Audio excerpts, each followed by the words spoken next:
after making it an essential part of his re-election bid. Experts say Premier Doug Ford will need to be ready to kickstart his multi-billion-dollar stimulus package. This as his new government waits to see if Donald Trump makes good on his tariff threats tomorrow. Queen's Park reporter Sean Jeffers joins us now with more. And Sean, the Premier speaking today at a mining conference in the city. What is he saying about the tariffs? That's right, Dwight. We are hearing some of Premier Doug Ford's toughest talk yet about President Donald Trump and his threatened tariffs from the U.S. on 25%, as we understand it, on all Canadian goods, or most Canadian goods, although that figure has changed. The subject of the tariffs has changed over time, and Premier Ford indicating today that there's still some uncertainty there, just based on the contradictory statements at times that President Trump makes on these tariffs. But he was very definitive today that if the U.S. imposes those tariffs tomorrow, that there would be retaliation. And he went over a list of things that we have heard before to a great degree, pulling U.S. booze off the shelves of the LCBO, cutting off energy, he says, with a smile to some U.S. states, continuing to, hold back, I guess, some critical minerals. As you mentioned, he was at a critical minerals conference today in Toronto. So he said they'd try to produce some more of those at home, processing them here. Let's hear from Premier Ford on his tone and what he plans to do in the coming days if those tariffs are imposed. You have two choices here, folks. We roll over as a country and just let them run over us, or we fight like hell, like we've never fought before. I'm taking option 2.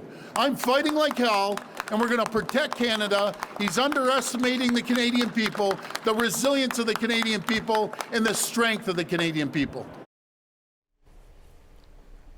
So, Dwight, the Premier also threatened once again to rip up that Starlink deal. This is an internet deal that the Ontario government has with Elon Musk's company to provide internet in rural parts of Ontario. The Premier said, hey, it may not cost him a lot of money. It's about $100 million. But Ontario won't do business with someone that is, frankly, threatening the sovereignty of the country.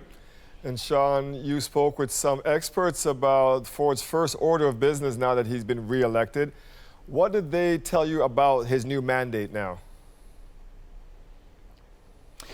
Dwight, the experts I spoke with said that, outside of the retaliatory tariffs that the Premier is talking about today, that he actually may need to move forward on this multi-billion-dollar stimulus package that he promised during the snap election campaign, which he won with a pretty big mandate. They said he now has a mandate to spend that money. We'll have to look towards the budget probably to really get a sense of the full costing. But there are a mix of tax deferrals, business aid, and just help generally for workers and small businesses impacted by this, and larger industries as well, I should add.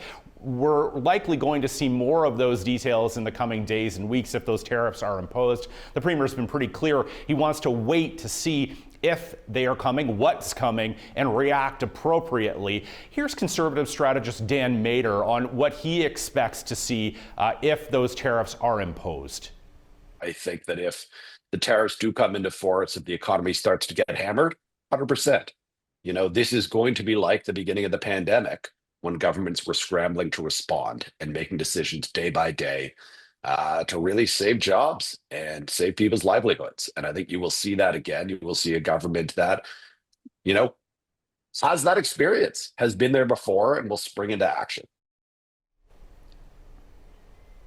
So, Dwight, I think what we are likely to see over the next number of days is really a tailored approach. The Premier trying to signal that today, that he doesn't want to start a tariff war with the United States. He'd rather continue to do business with them. But he is not afraid to respond. And again, we're hearing some of the most ferocious rhetoric from the Premier, I would say, on this subject since, frankly, the start of the election campaign in January. Our Queen's Park reporter, Sean Jeffers. Thank you, Sean.